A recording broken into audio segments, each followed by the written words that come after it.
देखिए आगे ये मैंने इसमें पिछले आपको कुछ टॉपिक इसमें कुछ बता दिए थे जो आपके रिविजन मतलब ये बताया था उसमें किस तरीके से मैं आपको पढ़ाऊँगा। तो आज हम उत्तर प्रदेश का भौगोलिक यानी कि उत्तर प्रदेश का आपका जीके जो आएगा आपका यूपी ट्रिपल एससी के एग्ज़ाम्स में या आपका कोई सा भी अदर एग्ज़ाम हो, ठीक है, चाहे आपका यूपी ट्रिपल एससी का हो, चाहे आपका जूनियर असिस्टेंट का या स्टेनो का एग्ज़ाम्स हो, ठीक है। तो ये आपका मैं जो रिवीजन कराने वाला हूँ ये 2024 के लिए करा रहा हूँ, ठीक है। 2024 में जो एग्ज़ाम्स होने वाले हैं उसमें आपका 20 अंक का जो है उत्तर प्रदेश का जीके है, तो इसको आपको कंप्लीट करना है और ये आपको बहुत ही आसान तरीके से मैं आपको कराने वाला हूँ। तो आप चैनल पर नए हैं तो चैनल को लाइक शेयर सब्सक्राइब जरूर कर लें। तो यहाँ पे बात करने वाले हैं जो 20 अंक का आपका करंट यानी कि उत्तर प्रदेश का जीके है उसके बारे में। तो उत्तर प्रदेश जितने भी इसमें क्वेश्चन बनेंगे उसमें मैं आपको सारे कवर इसमें करा दूंगा, ठीक है। तो जल्दी जुड़ जाएं चैनल के साथ। तो पहला इसमें आपका देखिए अगर यहाँ पे क्वेश्चन बनता है प्रदेश का वर्तमान नाम, ठीक है, क्या है, तो उत्तर प्रदेश का वर्तमान नाम क्या है, अगर क्वेश्चन आ जाए इस पर उत्तर प्रदेश का वर्तमान नाम, ठीक है, वर्तमान नाम, तो क्या है उत्तर प्रदेश का वर्तमान नाम, ये आपका उत्तर प्रदेश, ठीक है, क्या आपका उत्तर प्रदेश। अब यहाँ पे देखिए ये कब से है, अगर इसकी बात करूँ तो ये आपका जो उत्तर प्रदेश है ये आपका 24 जनवरी, ठीक है, 24 जनवरी 1950 से इसका नाम क्या है उत्तर प्रदेश है, ठीक है। उसके बाद यहाँ पे अगर बात करूँ राजधानी की तो राजधानी क्या है उत्तर प्रदेश की, अगर बात आती है राजधानी की तो राजधानी क्या है आपको सबको पता होना चाहिए। तो यहाँ पे राजधानी क्या है आपकी, तो राजधानी में देखिए यहाँ पे अगर मैं शुरू से बात करूँगा जो इसकी पहले से रही है, ठीक है, तो सबसे पहले जो उत्तर प्रदेश की राजधानी रही वो रही आगरा, ठीक है, आगरा।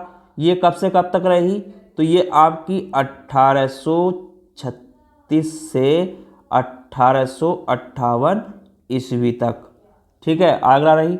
उसके बाद इलाहाबाद, उसके बाद क्या रही आपकी इलाहाबाद, तो इलाहाबाद रही।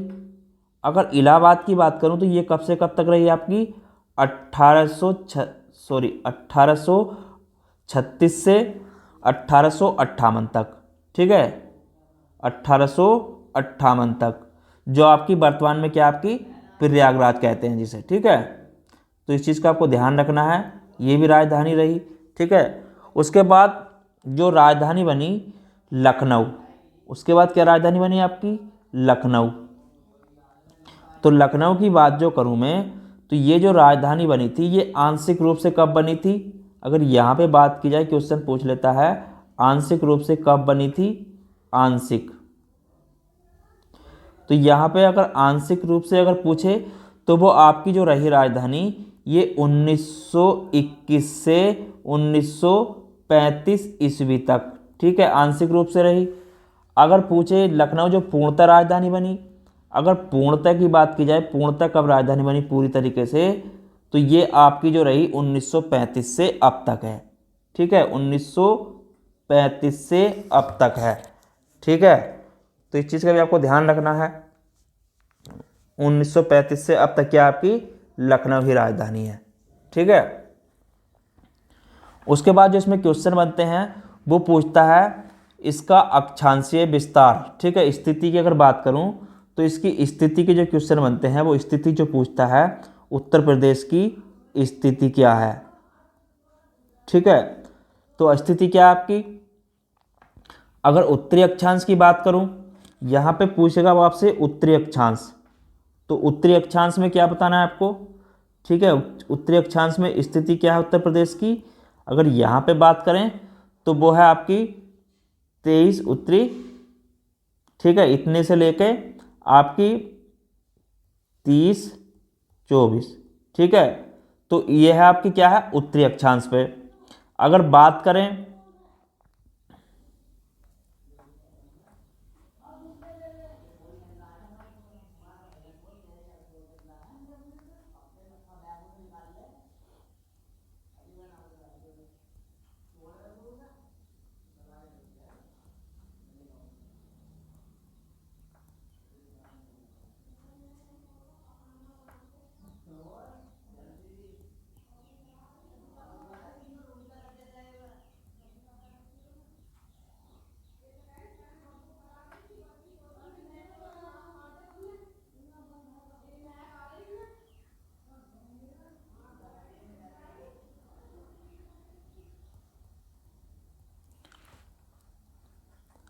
तो आपका ये है। अगर बात करूँ दक्षिणी चौड़ाई की, तो दक्षिणी चौड़ाई कितनी है?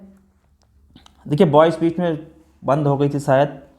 तो अगर बात करूँ उत्तर से दक्षिण से उत्तर की चौड़ाई, यहाँ पे अगर बात की जाए दक्षिण से उत्तर की चौड़ाई, अगर बात करें दक्षिण से उत्तर की चौड़ाई, तो दक्षिण से उत्तर की चौड़ाई की अगर बात की जाए तो वो कितनी है? अगर उसको देखें तो वो है आपकी 240 किलोमीटर। ठीक है, 240 किलोमीटर है।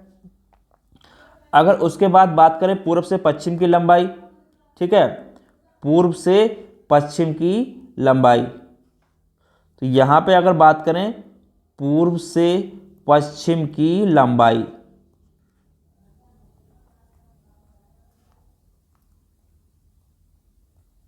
तो पूर्व से पश्चिम लंबाई कितनी है आपकी? 650 किलोमीटर। ठीक है, 650 किलोमीटर। उसके बाद आता है राज्य का पुनर्गठन कब किया गया था। क्वेश्चन अगर यहाँ पे आपसे पूछे राज्य का पुनर्गठन कब किया गया था, ठीक है, राज्य का पुनर्गठन कब किया गया था, तो राज्य का जो पुनर्गठन किया गया था वो आपका 1 नवंबर, ठीक है, 1 नवंबर 1956 को किया गया। ठीक है, 1 नवंबर 1956 को। राज्य का विभाजन कब हुआ? अगर यहाँ पे क्वेश्चन बनता है राज्य का विभाजन कब हुआ, ठीक है, राज्य का विभाजन, तो इस पे अगर क्वेश्चन बने तो आपको क्या करना है, क्या जवाब देना है? राज्य का विभाजन कब हुआ, तो यहाँ पे आपको देखिए 1 नवंबर 2000 को इसका विभाजन हुआ था। ठीक है, 9 नवंबर 2000 को। अगर यहाँ पे बात करूँ 9 नवंबर 2000 को राज्य का विभाजन हुआ। ठीक है, इसमें क्या हुआ था, 13 जिलों को काटकर, यानी कि आपका 13 जिलों को काटकर, जो 13 जिले थे उनको काटकर आपका देश का 27वां राज्य उत्तराखंड बनाया गया। ठीक है, क्या बनाया गया था? जो बनाया गया आपका 13 जिलों को काटकर उत्तराखंड बनाया गया था। ठीक है, उत्तराखंड बनाया गया, उत्तराखंड बनाया गया। ये आपका कौन सा था? देश का 27वां राज्य था। ठीक है, तो ये था आपका देश का 27वां राज्य। ठीक है, तो देश का 27वां राज्य ये बनाया गया था। तो इस चीज़ को आपको ध्यान रखना है। उसके बाद अगला इसमें क्वेश्चन पूछता है राज्य का क्षेत्रफल कितना है। ठीक है, तो राज्य के क्षेत्रफल की अगर बात करूं, राज्य का क्षेत्रफल, तो राज्य का क्षेत्रफल कितना है आपका? 2,40,928 वर्ग किलोमीटर। ठीक है, तो राज्य का क्षेत्रफल है। अगर देश के क्षेत्रफल की बात करूं, देखिए ये देश के क्षेत्रफल का कितना है, अगर बात की जाए देश के क्षेत्रफल का, देश के क्षेत्रफल का, तो ये देश के क्षेत्रफल का जो है आपका लगभग 7.33% है। ठीक है, क्षेत्रफल की दृष्टि से अगर बात करें, यहाँ पर क्षेत्रफल की दृष्टि से भारत में चौथा स्थान है। ठीक है, तो कितना है आपका क्षेत्रफल की दृष्टि से, क्षेत्रफल की दृष्टि से अगर स्थान की बात करूं तो कौन सा है आपका?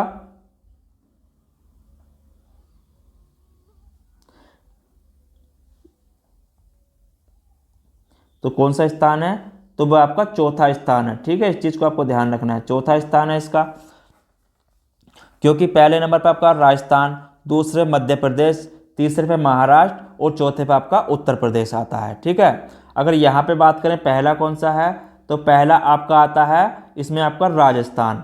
ठीक है, इस चीज़ को भी यहाँ पर नोट कर लें, एक चीज़ को, राजस्थान। दूसरे पर आता है आपका मध्य प्रदेश।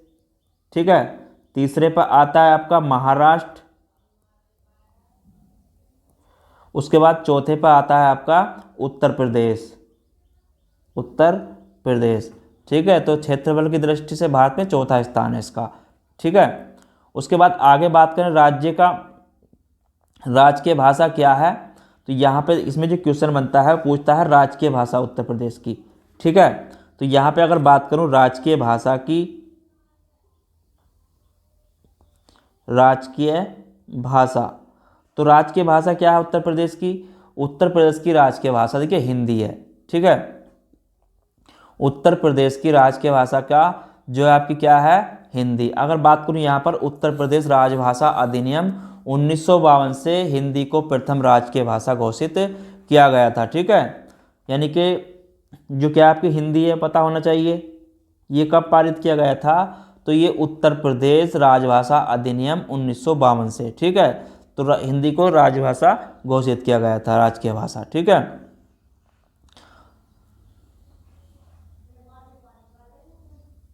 उसके बाद यहाँ पे अगर बात करूँ मैं, जो क्वेश्चन बनता है वो पूछ लेता है आपका यहाँ पे जो उत्तर प्रदेश में लोकसभा की सीटें कितनी हैं।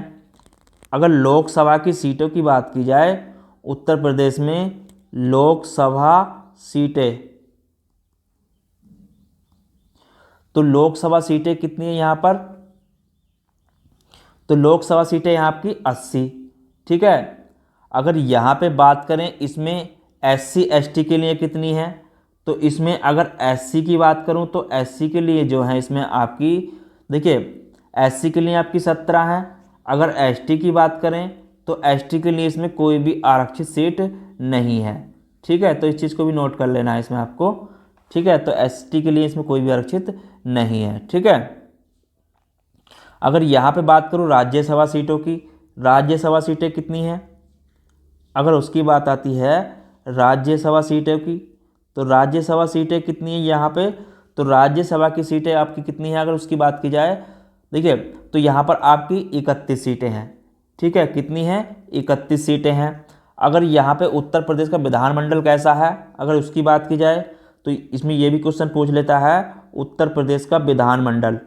ठीक है, उत्तर प्रदेश का विधानमंडल कैसा है? तो ये आपका द्वैसदनात्मक है। ठीक है, तो इन चीज़ को नोट करते चलना है और ये आपके एग्जाम्स में पूछ ली जाती हैं। ठीक है, तो विधानमंडल कैसा है आपका? द्वैसदनात्मक। ठीक है, एक विधानसभा और राज्यसभा, तो ये आपकी इतनी सीटें हो गई इसमें। तो अगर यहाँ का विधानमंडल पूछे तो आपका कैसा है? आपका द्वैसदनात्मक। तो इस चीज़ को भी आपको नोट कर लेना है। उसके बाद यहाँ पे अगर बात करूँ तो आपकी देखिए विधान परिषद और विधानसभा आपका द्वैसदनात्मक हो गया।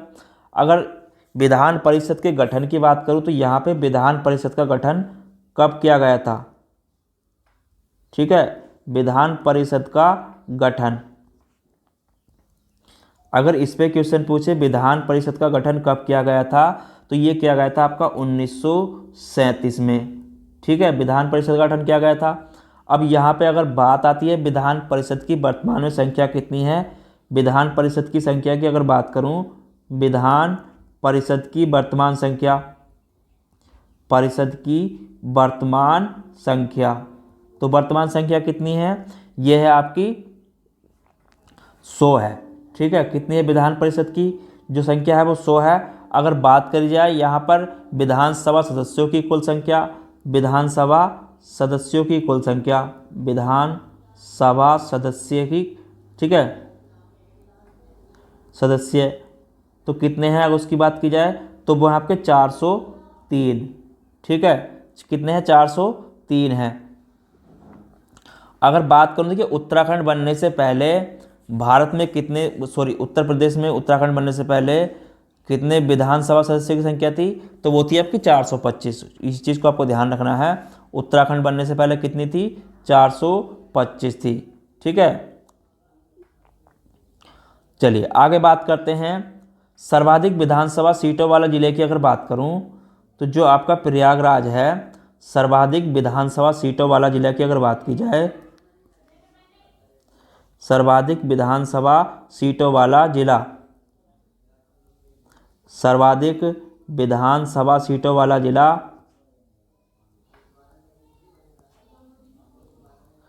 सीटें आपकी किस में? आपकी प्रयागराज में।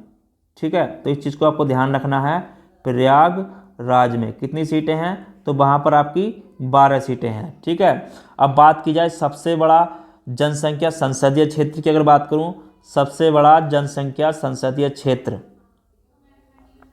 अगर ये क्वेश्चन पूछ ले आपसे सबसे बड़ा, उत्तर प्रदेश की बात कर रहा हूँ, ठीक है, उत्तर प्रदेश की बात कर रहा हूँ मैं यहाँ पर, उत्तर प्रदेश का सबसे बड़ा जनसंख्या संसदीय क्षेत्र,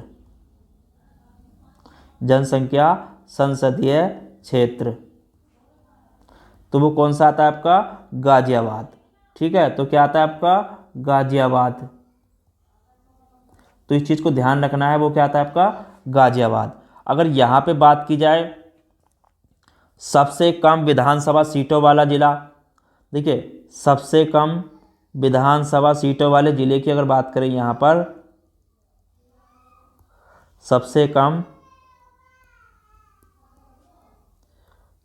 कम विधानसभा सीटों वाले जिले,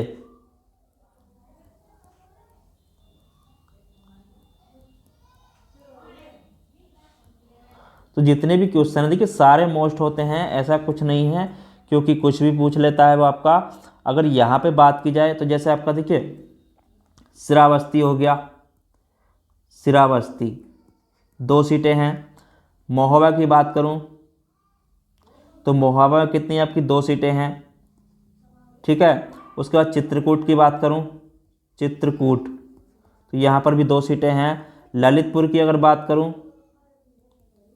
ललितपुर, तो यहाँ भी 2 सीटें हैं। अगर हमीरपुर की बात करूँ, हमीरपुर, तो यहाँ भी आपकी 2 सीटें हैं। ठीक है, तो इस चीज़ को आपको नोट कर लेना है। उसके बाद आगे बात करूँ, जो आपका क्वेश्चन बनता है वो पूछता है सब प्रदेश का सबसे छोटा जनसंख्या संसदीय क्षेत्र। ठीक है, ये तो मैंने आपको बड़ा करा दिया। उसके बाद यहाँ पे अगर बात करूँ प्रदेश का सबसे छोटा जनसंख्या संसदीय क्षेत्र, ठीक है, सबसे छोटा जनसंख्या संसदीय क्षेत्र, जनसंख्या संसदीय क्षेत्र, तो ये कौन सा आता है, अगर इसकी क्वेश्चन पूछ ले तो वो आपका बागपत। ठीक है, क्या है आपका, बागपत। तो इस चीज़ को भी आपको नोट कर लेना है, वो है आपका जिला बागपत। अब यहाँ पे एक क्वेश्चन और बना, उसके बाद वो मैं उसकी बात करता हूँ। देखिए विधानसभा में आरक्षित सीटों की संख्या की अगर बात की जाए, विधानसभा में आरक्षित सीटों की संख्या, विधानसभा में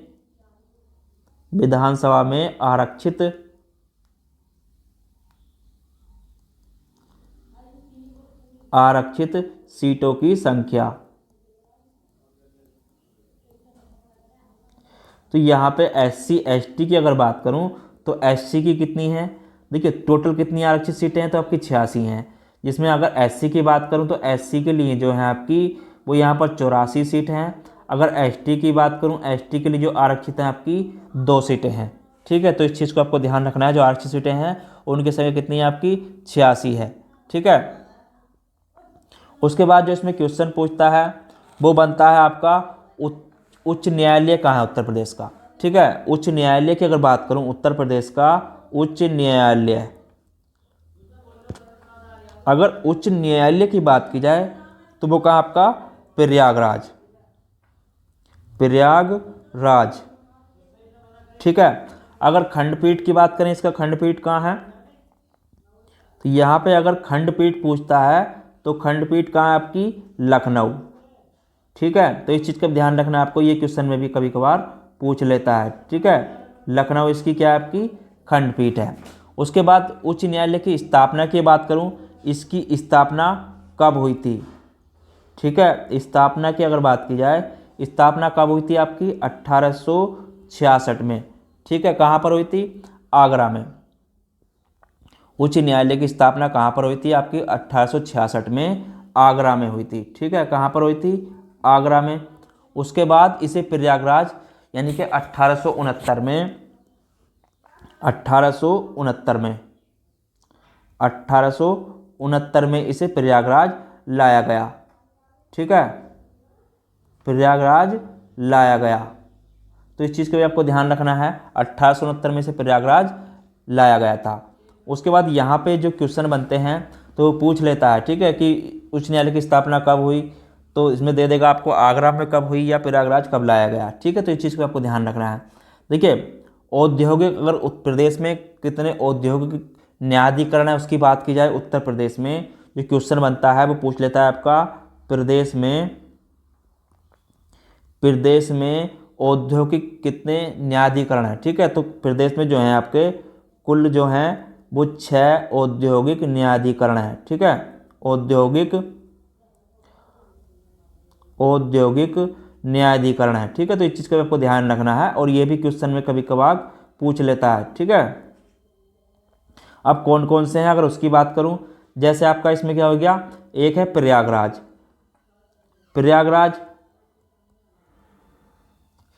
प्रयागराज है। दूसरा है आपका लखनऊ है। ठीक है, लखनऊ है। तीसरा है आपका मेरठ है, मेरठ। चौथा है आपका आगरा,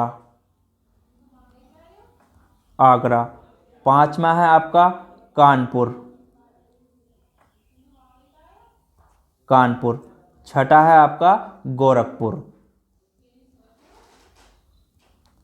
तो ये 6 न्यायाधिकरण हैं जो उत्तर प्रदेश में औद्योगिक न्यायाधिकरण। ठीक है, अब बात में यहाँ पे एक क्वेश्चन और बनता है, प्रदेश में श्रम न्यायालय की संख्या कितनी है। ठीक है, प्रदेश में श्रम न्यायालय की संख्या, तो यहाँ पे अगर बात करूँ प्रदेश में श्रम न्यायालय की संख्या, तो यहाँ पे अगर बात करूँ प्रदेश में श्रम न्यायालय कितने हैं आपके, 20 हैं। ठीक है, तो 20 हैं, इस चीज़ को आपको नोट कर लेना है। उसके बाद यहाँ पे जितने भी क्वेश्चन करा रहा हूँ सारे आपके लिए मोस्ट हैं और ये बहुत ही इंपॉर्टेंट क्वेश्चन है जो आपके एग्जाम्स में होने वाले हैं। ठीक है, तो इस चीज़ को आपको नोट करके चलना है, सब चीज़ आपके लिए मोस्ट है। इसकी PDF मैं आपको बाद में बता दूंगा। ठीक है, चलिए उसके बाद आगे बात करते हैं उत्तर प्रदेश की ऋतु के बारे में। ठीक है, यहाँ पर ऋतुएं कैसी है अगर इसकी बात की जाए, उत्तर प्रदेश की ऋतुएं के बारे में। ठीक है, तो यहाँ पर ऋतुओं की अगर बात करूँ, ऋतुएं कैसी हैं उत्तर प्रदेश की, देखिए तो यहाँ पर आपकी ऋतु की बात की जाए तो आपकी ग्रीष्म ऋतु। ठीक है, ग्रीष्म ऋतु की बात करूँ पहले, ग्रीष्म ऋतु, तो ग्रीष्म ऋतु की अगर बात करूँ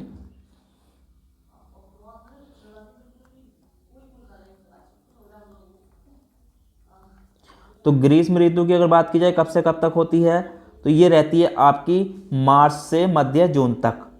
ठीक है, मार्च से मध्य जून तक,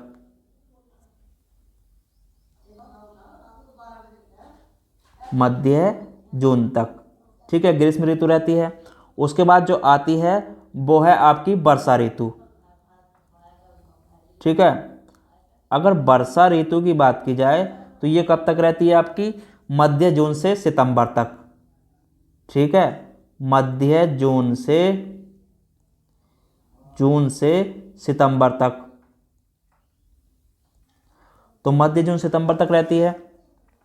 उसके बाद इसमें आती है आपकी तीसरी शीत ऋतु। अगर शीत ऋतु की बात करूं, शीत ऋतु, तो ये कब से कब तक रहती है आपकी, जो रहती है अक्टूबर से फरवरी तक। ठीक है, कब तक रहती है, अक्टूबर से फरवरी तक, अक्टूबर से फरवरी तक। तो 3 ऋतु उत्तर प्रदेश में है। ठीक है, अगर यहाँ पे बात की जाए जलवायु कैसी है, तो जलवायु की अगर क्वेश्चन पूछे आपसे तो जलवायु कैसी है, वो है आपकी उष्ण कटिबंधीय मानसूनी। ठीक है, तो इस चीज़ को भी नोट कर लेना, उष्ण कटिबंधीय मानसूनी।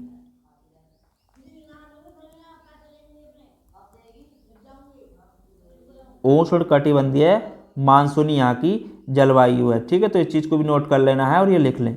तो इस चीज़ को नोट करते चलें हाथों हाथी। अगर यहाँ पे बात करें औसत तापमान कितना रहता है, औसत तापमान उत्तर प्रदेश का, तो यहाँ पे अगर बात करूँ औसत तापमान की, औसत तापमान, औसत तापमान कितना रहता है अगर उसकी बात की जाए, तो ग्रीष्म ऋतु की अगर बात करूं तो ग्रीष्म ऋतु में कितना रहता है, तो उसके बाद आती है यहाँ पर ग्रीष्म ऋतु में। ठीक है, तापमान, तो ग्रीष्म ऋतु में जो रहता है आपका वो 36 से 39 डिग्री सेल्सियस तक रहता है। ठीक है, इतना रहता है। अगर बात करूँ शीत ऋतु की, तो शीत ऋतु में कितना रहता है, ये ग्रीष्म का हो गया। अगर यहाँ पे बात करूँ शीत ऋतु की, तो शीत ऋतु में जो रहता है वो आपका 21 से 23 डिग्री सेल्सियस तक तापमान यहाँ पर रहता है। ठीक है, तो इस चीज़ को आपको नोट कर लेना है। उसके बाद प्राकृतिक प्रदेश की अगर बात करूँ यहाँ पे, तो प्राकृतिक प्रदेश में क्या है, यहाँ पर अगर इसमें क्वेश्चन पूछता है उत्तर प्रदेश का प्राकृतिक प्रदेश कैसा है। प्राकृतिक प्रदेश की अगर बात करूँ यहाँ पर, प्राकृतिक प्रदेश, तो यहाँ पर प्राकृतिक प्रदेश की बात करूँ, देखिए, तो यहाँ पर एक आता है पहला भाबर और तराई प्रदेश। ठीक है, तो इसमें क्या बोलेंगे, भाबर और तराई प्रदेश, भाबर एवं तराई प्रदेश। दूसरा अगर यहाँ पे बात करूँ, दूसरा पूछे तो वो होता है गंगा यमुना का मैदानी भाग। ठीक है, गंगा यमुना का मैदानी भाग, यमुना का मैदानी भाग। ठीक है, तीसरा है आपका दक्षिण का पठारी क्षेत्र, दक्षिण का पठारी क्षेत्र। तो ये हो गया, तो 3 इसके प्राकृतिक प्रदेश में इसको बांटा गया है। ठीक है, भाबर एवं तराई का प्रदेश, गंगा यमुना का मैदानी भाग, दक्षिण का पठारी क्षेत्र। ठीक है, अगर बात करूं उत्तर प्रदेश में वर्षा की, उत्तर प्रदेश में वर्षा, अगर यहाँ पे बात की जाए उत्तर प्रदेश में वर्षा की, तो यहाँ पे अगर बात करूँ उत्तर प्रदेश में वर्षा कैसी होती है, तो देखिए मैदानी भाग की अगर बात करूँ, यहाँ पर मैदानी भाग में कितनी होती है, मैदानी भाग में, तो मैदानी भाग में जो वर्षा होती है आपकी 80 से 100 सेंटीमीटर तक। ठीक है, 80 से 100 सेंटीमीटर तक। अगर बात करूँ पठारी भाग की, पठारी भाग में, तो पठारी भाग में कितनी होती है आपकी 50 से 90 सेंटीमीटर तक। ठीक है, 50 से 90 सेंटीमीटर तक। अगर तराई की बात करूं, तराई भाग की वर्षा वहाँ पर कितनी होती है, तो ये होती है आपकी 120 से 180 सेंटीमीटर तक। ठीक है, तो इन तीनों को नोट कर लेना, ये भी एग्जाम्स में पूछ लेता है। उसके बाद यहाँ पे अगर बात की जाए यहाँ की प्रमुख नदियों की, अगर बात करूँ प्रमुख नदियों की, तो प्रमुख नदियाँ क्या हैं उत्तर प्रदेश की, अगर यहाँ पे बात करें प्रमुख नदियों की, तो प्रमुख नदियाँ क्या हैं उत्तर प्रदेश की, यहाँ पर प्रमुख नदियाँ में आती है आपकी गंगा हो गई। ठीक है, गंगा हो गई, यमुना हो गई, गंगा यमुना। ठीक है, गोमती, गोमती, घाघरा, घाघरा हो गई, चंबल और सोन, चंबल और आपकी सोन नदियाँ। ठीक है, तो यहाँ की ये प्रमुख नदियाँ हैं उत्तर प्रदेश की। ठीक है, उसके बाद अगर वनावरण के क्षेत्रफल की बात करूँ, जो वनावरण क्षेत्रफल है यहाँ पर वनों के लिए क्षेत्रफल जो आरक्षित है उसकी बात करूँ यहाँ पर, तो ये आपका वनावरण के अंतर्गत जो क्षेत्रफल है, वनावरण के अंतर्गत क्षेत्रफल वो कितना है, इस पर अगर क्वेश्चन पूछे तो क्षेत्रफल की अगर बात करूं तो वो कितना है, ये भी क्वेश्चन में पूछ लेता है। अगर इसकी बात की जाए तो ये है आपका 14,817.89 वर्ग किलोमीटर। ठीक है, इतना है। तो ये जो है देखिए यहाँ पे अगर बात करूँ तो ये कितने प्रतिशत है पूरे उसका, तो ये आपका 6.15% है। ठीक है, तो इस चीज़ को आपको ध्यान रखना है, कितना प्रतिशत है, इतने प्रतिशत है। ठीक है, अगर प्रतिशत में पूछे तो।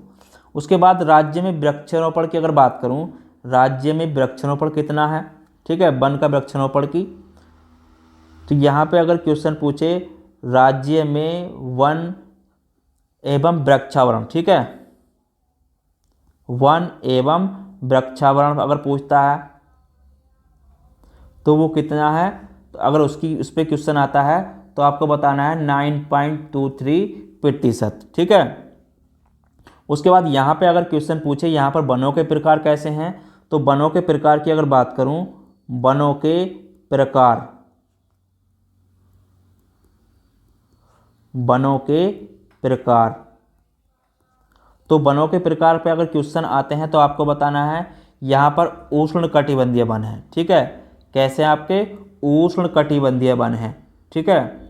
उष्णकटिबंधीय वन है। अब बात करेंगे उष्णकटिबंधीय वन में आपके कौन कौन से वो आते हैं। देखिए यहाँ पे अगर बात करूँ उष्णकटिबंधीय में, तो इसमें आपके क्या क्या हो गए, नर्म पर्णपाती। ठीक है। नर्म पर्णपाती, नर्म पर्णपाती, शुष्क पर्णपाती और कटीली झाड़ियाँ आती हैं। ठीक है। उष्णकटिबंधीय वनों में तो ये आपका शुष्क पर्णपाती और कटीली झाड़ियाँ इसमें आती हैं। शुष्क पर्णपाती और कटीली झाड़ियाँ इसमें आपकी आती हैं। ठीक है। कटीली झाड़ियाँ इन वनों में होती हैं। इस चीज़ का आपको ध्यान रखना है। ये क्वेश्चन में अगर आता है तो आपको यही लगाना है। ठीक है। प्रमुख वन्य जीव की अगर बात करूँ, यहाँ पे अगर प्रमुख वन्य जीव का क्वेश्चन पूछे, प्रमुख वन्य जीव क्या है उत्तर प्रदेश में, प्रमुख वन्य जीव, तो यहाँ पे अगर ये क्वेश्चन बनता है तो इसमें क्या क्या बताना है। प्रमुख वन्य जीव में जो आते हैं आपके, जैसे इसमें आपको हो गया बाघ हो गया। ठीक है। बाघ हो गया, हाथी हो गया, बाघ, हाथी, गैंडा, आपका गैंडा हो गया। ठीक है। बारहसिंगा हो गया, बारहसिंगा हो गया, बारहसिंगा, हिरन, नीलगाय, हिरन, नीलगाय, तो ये क्या है, प्रमुख यहाँ के वन्य जीव हैं। ठीक है। तो इन चीज़ को आपको नोट कर लेना है, ये भी एग्जाम्स में पूछ लेता है। ठीक है। अगर बात करूँ प्रदेश के सीमावर्ती राज्य की, तो प्रदेश के सीमावर्ती राज्य में अगर क्वेश्चन पूछता है प्रदेश के सीमावर्ती राज्य की बताइए कौन कौन से हैं। प्रदेश के सीमावर्ती राज्य, सीमावर्ती राज्य, तो प्रदेश के जो सीमावर्ती राज्य हैं अगर उसकी बात की जाए तो उत्तर में आपका क्या आता है, अगर उत्तर में आपका क्या आता है, उत्तराखंड, हिमाचल प्रदेश। ठीक है। उत्तराखंड और हिमाचल प्रदेश, उत्तराखंड और आपका हिमाचल प्रदेश। ठीक है। ये तो आ गए उत्तर में। अगर बात करूं इसके पूर्व में कौन कौन से हैं, अगर बात की जाए पूर्व की, तो पूर्व में आपका बिहार और झारखंड। ठीक है। बिहार और आपका झारखंड आपके पूर्व में है। अगर दक्षिण की बात की जाए, दक्षिण में कौन से राज्य हैं, तो दक्षिण में आपके आते हैं मध्य प्रदेश। ठीक है। मध्य प्रदेश, और दूसरे पर आता है आपका छत्तीसगढ़, छत्तीसगढ़। ठीक है। अगर पश्चिम की बात की जाए, पश्चिम में कौन कौन से हैं, पश्चिम में, तो पश्चिम में आता है आपका हरियाणा, हरियाणा और आपका दिल्ली, राजस्थान। ठीक है। दिल्ली, राजस्थान उत्तर प्रदेश के पश्चिम में है। ठीक है। तो इस चीज़ को आपको नोट कर लेना है, ये एग्जाम्स में पूछ लेता है। तो कितने राज्य हैं अगर बात की जाए, तो यहाँ पे अगर बात करूँ तो 8 तो राज्य हो गए। ठीक है। कितने हो गए, 8 आपके राज्य हो गए और एक आपका संघ शासित प्रदेश हो गया। ठीक है। एक आपका संघ राज्य क्षेत्र, संघ राज्य क्षेत्र। ठीक है। तो ये आपको नोट कर लेना है, ये भी एग्जाम्स में पूछ लेता है। कितने राज्य हैं, 8 और एक संघ शासित क्षेत्र दिल्ली। ठीक है। उसके बाद सबसे पूर्वी जिले की बात करूं तो सबसे पूर्वी जिला मैंने आपको पहले ही बता दिया था।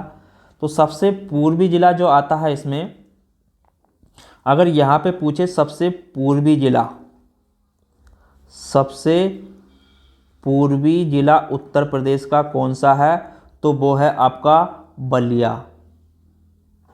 ठीक है। बलिया।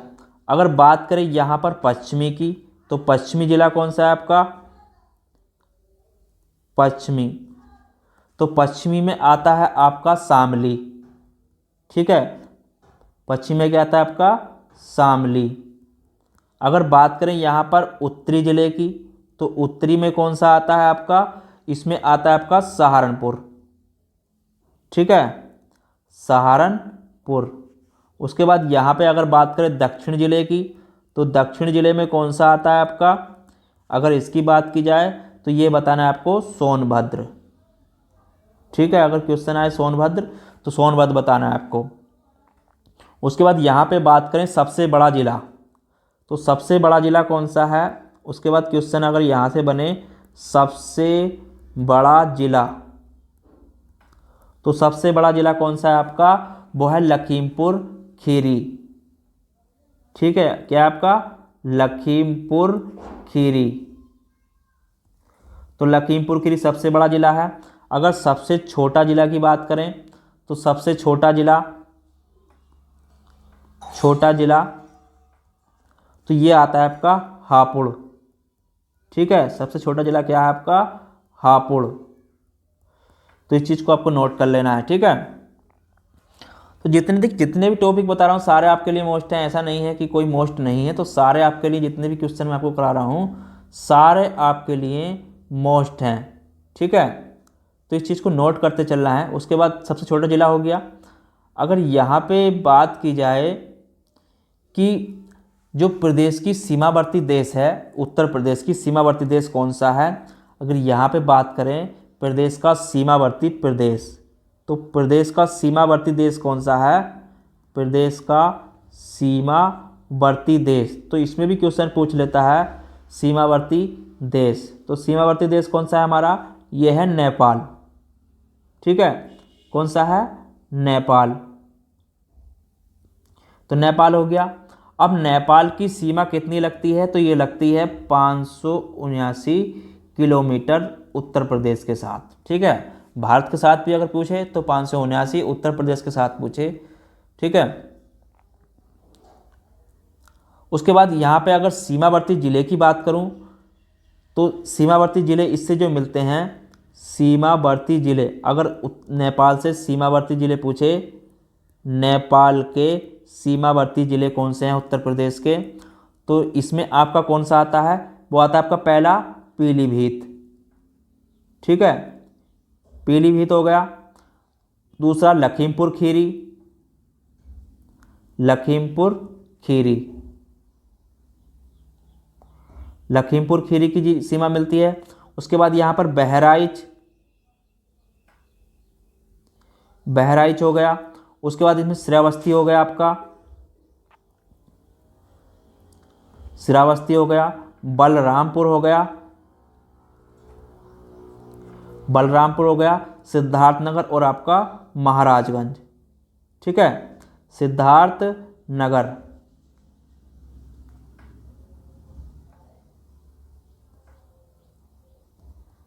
सिद्धार्थनगर हो गया और आपका महाराजगंज। तो ये जो ज़िले हैं, तो ये जो इनकी सीमा मिलती है वो नेपाल के साथ मिलती है। ठीक है, कितने आपके 7 ज़िले हैं ये जो नेपाल के साथ इनकी सीमा आपकी मिलती है। ठीक है, उसके बाद अगर यहाँ से क्वेश्चन पूछे आपका प्रदेश की सर्वाधिक लंबी सीमा किस राज्य से लगती है। ठीक है, तो इस चीज़ को नोट करते चलना, प्रदेश की सर्वाधिक सीमा किस राज्य से लगती है। अगर यहाँ पे पूछें प्रदेश की सर्वाधिक सीमा वाला राज्य है, ठीक है, सर्वाधिक सीमा वाला राज्य है, तो किसके साथ लगती है, अगर इसकी बात की जाए तो ये लगती है आपकी मध्य प्रदेश के साथ। ठीक है, तो ये मध्य प्रदेश के साथ। सर्वाधिक जिलों को स्पर्श करने वाला प्रदेश अगर पूछे, सर्वाधिक जिलों को स्पर्श करने वाला प्रदेश, जिलों को स्पर्श करने वाला प्रदेश, तो वो भी कौन सा है आपका मध्य प्रदेश ही है। ठीक है, तो इस चीज़ को भी आपको नोट कर लेना है। ठीक है, उसके बाद यहाँ पे अगर पूछे जो सबसे कम जिलों को स्पर्श करने वाला प्रदेश की अगर बात की जाए, तो सबसे कम जो स्पर्श करते हैं तो सबसे अधिक आपका मध्य प्रदेश में आ गया।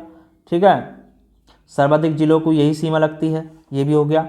अगर मुझे प्रदेश के न्यूनतम जिलों को स्पर्श करने वाला प्रदेश, अगर क्वेश्चन यहाँ पे आपसे पूछे सबसे कम प्रदेश का प्रदेश के न्यूनतम जिलों को स्पर्श करने वाला प्रदेश, जिलों को स्पर्श करने वाला प्रदेश, करने वाला प्रदेश। तो यहाँ पे अगर ये क्वेश्चन पूछता है तो इसमें क्या क्या बताना है, न्यूनतम जिलों को स्पर्श करने वाला प्रदेश कौन सा है, तो इसमें आता है आपका, तो इसमें आ जाएगा आपका देखिए झारखंड हो गया, ठीक है, झारखंड। अगर झारखंड की बात करूं तो इसमें केवल एक जिला मिलता है आपका सोनभद्र, ठीक है, तो सोनभद्र की सीमा यहाँ से स्पर्श करती है, सोनभद्र हो गया। उसके बाद अगर बात करूं यहाँ से छत्तीसगढ़, छत्तीसगढ़, तो छत्तीसगढ़ के साथ भी केवल सोनभद्र की सीमा मिलती है, ठीक है। उसके बाद हिमाचल प्रदेश की बात करूं, हिमाचल प्रदेश, हिमाचल प्रदेश, तो हिमाचल प्रदेश के साथ भी केवल सहारनपुर की सीमा मिलती है, ठीक है, हिमाचल प्रदेश के साथ भी केवल सहारनपुर की सीमा मिलती है। उसके बाद प्रदेश का जो सर्वाधिक मतलब वो बताना है, प्रदेश का वो जिले जो सर्वाधिक राज्य इस पर सीमा करते हैं, ठीक है। तो यहाँ पे एक क्वेश्चन आता है आपका, अगर क्वेश्चन पूछे आपसे ये बताइए कि प्रदेश के वह जिले जो सर्वाधिक राज्य स्पर्श करते हैं, ठीक है। तो यहाँ पे अगर पूछे क्वेश्चन उत्तर प्रदेश का वह जिला जिसे सर्वाधिक राज्य स्पर्श करता है, ठीक है, जिसे सर्वाधिक राज्य, उत्तर प्रदेश की बात कर रहा हूँ, ठीक है, सर्वाधिक राज्य स्पर्श करता है। तो यहाँ पे अगर इस क्वेश्चन को पूछे तो वो आता है आपका सोनभद्र, ठीक है। क्यों आएगा सोनभद्र, तो वो है आपका सोनभद्र।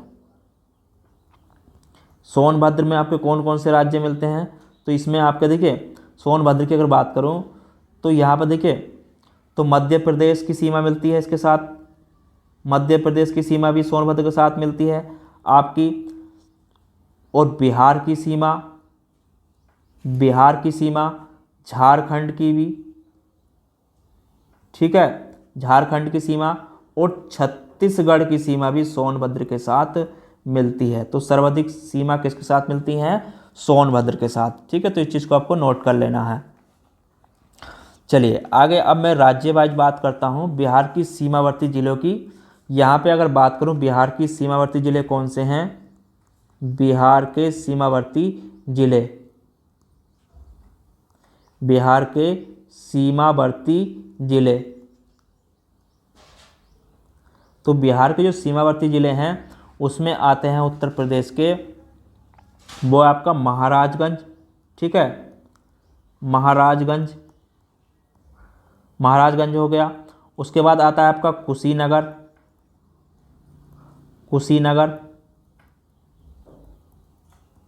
कुशीनगर हो गया। उसके बाद अगला आता है आपका देवरिया, फिर बलिया,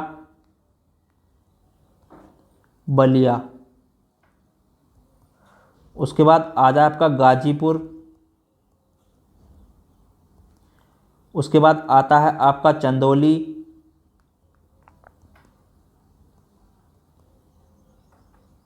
हो गया आपका सोनभद्र, ठीक है। तो 7 जिले हैं जो बिहार की सीमा से मिलते हैं, ठीक है। तो सोनभद्र कितने जिले हो गए आपके, 7 जिले हैं, ठीक है। तो इस चीज़ को भी आपको नोट कर लेना है, कितने जिलों की सीमा मिलती है बिहार के साथ, 7 जिलों की, ठीक है। झारखंड की सीमा कितने जिलों के साथ मिलती है, सोनभद्र मैंने आपको कराई दिया। तो यहाँ पर एक बार फिर कर लेते हैं झारखंड की सीमावर्ती जिले। उसके बाद अगर बात करें झारखंड के सीमावर्ती जिले,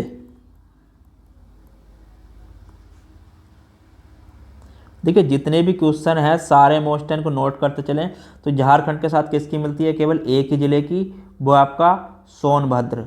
ठीक है। उसके बाद बात करूं उत्तराखंड, उत्तराखंड की, तो उत्तराखंड की सीमावर्ती जिलों की बात करें, उत्तराखंड, तो यहाँ पे उत्तराखंड लिख लेते हैं। उत्तराखंड के साथ जो मिलती है तो वो है आपकी रामपुर जिले की सीमा मिलती है उत्तर प्रदेश की। ठीक है, रामपुर के साथ बिजनौर, रामपुर, बिजनौर, सहारनपुर, सहारनपुर, मुरादाबाद, मुरादाबाद, बरेली, बरेली, पीलीभीत, पीलीभीत और आपका मुजफ्फरनगर।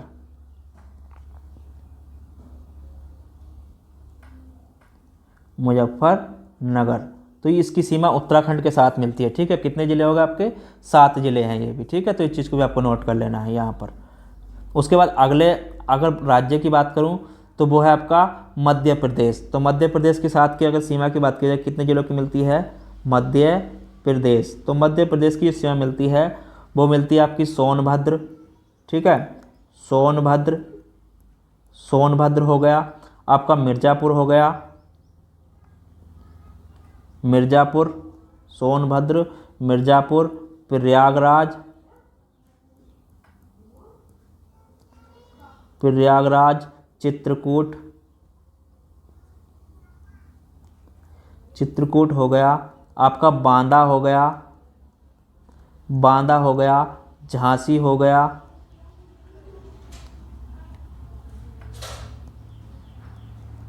बांदा, झांसी, ललितपुर,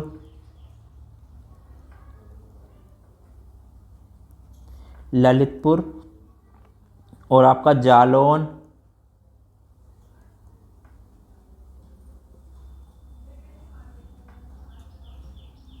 इटावा,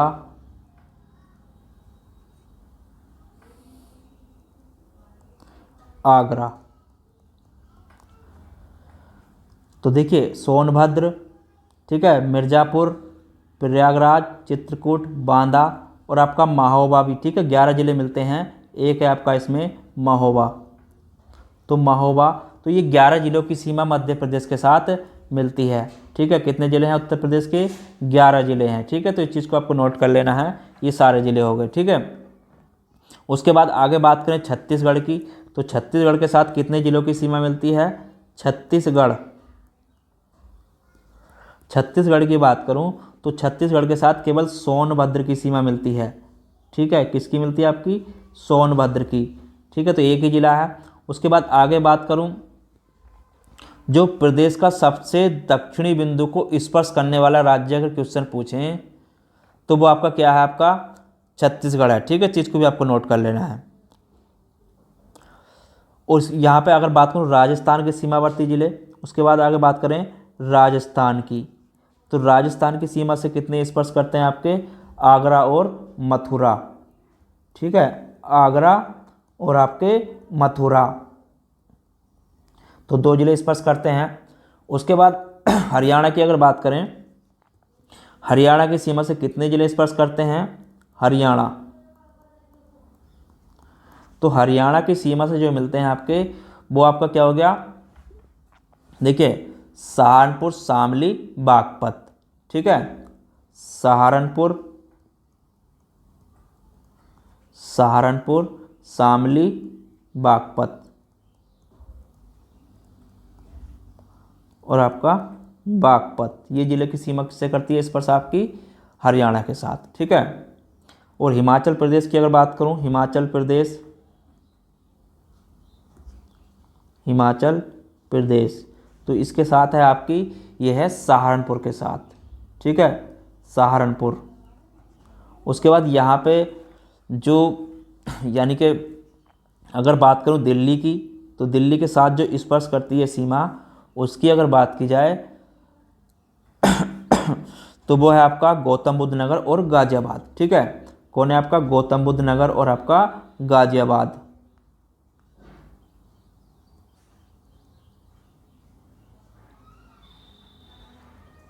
गौतम बुद्ध नगर और आपका गाजियाबाद।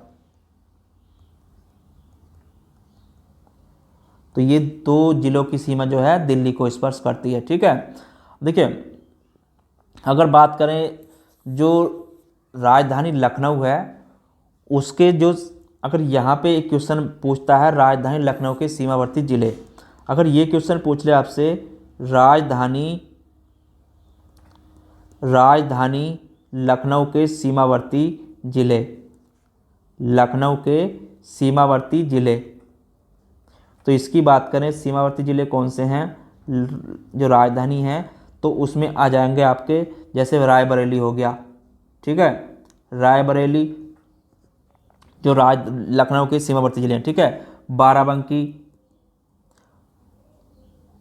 बाराबंकी हो गया, उसके बाद सीतापुर हो गया, सीतापुर की सीमा भी लखनऊ के साथ मिलती है। ठीक है, आपका हरदोई हो गया और उन्नाव हो गया।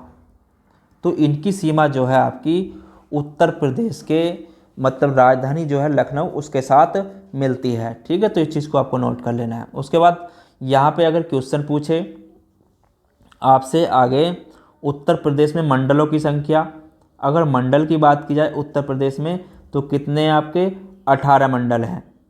ठीक है, कितने मंडल हैं? 18 मंडल हैं। जैसे आपका प्रयागराज हो गया।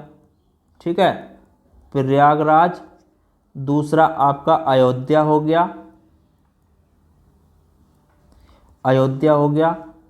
तीसरा आपका गोरखपुर हो गया, चौथा आपका झांसी हो गया, पांचवा आपका लखनऊ हो गया,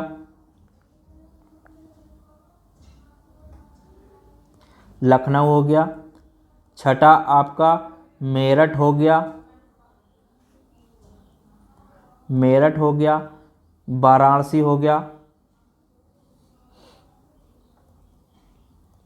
वाराणसी हो गया और आपका कानपुर हो गया। ठीक है, कानपुर हो गया और नवा आपका मिर्ज़ापुर हो गया और आपका 10वां बस्ती हो गया और 11वां आपका चित्रकूट हो गया। उसके बाद आगे बात करें 12वां जो है आपका वो हो जाएगा देवी पाटन।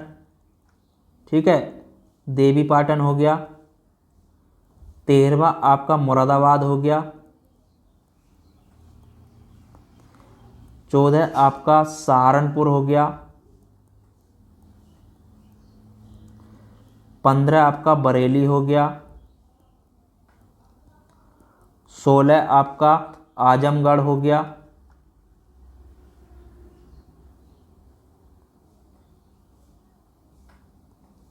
ठीक है, आजमगढ़ हो गया।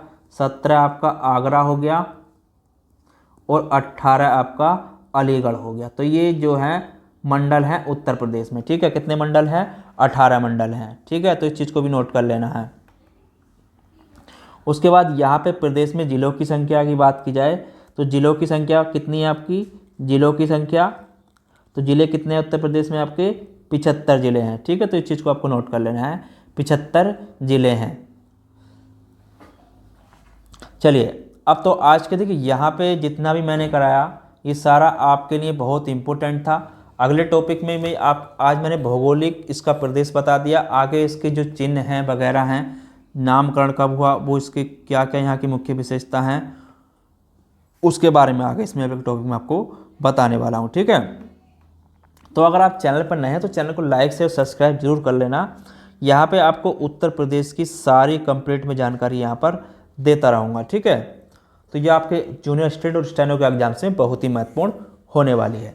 तो आज के टॉपिक में इतना ही। इसकी पीडीएफ के लिए आप नीचे जाइए डिस्क्रिप्शन में, चैनल को ज्वाइन कीजिए और व्हाट्सएप पे मैसेज करेंगे तो वहाँ से आपको पीडीएफ ये मिल जाएगी।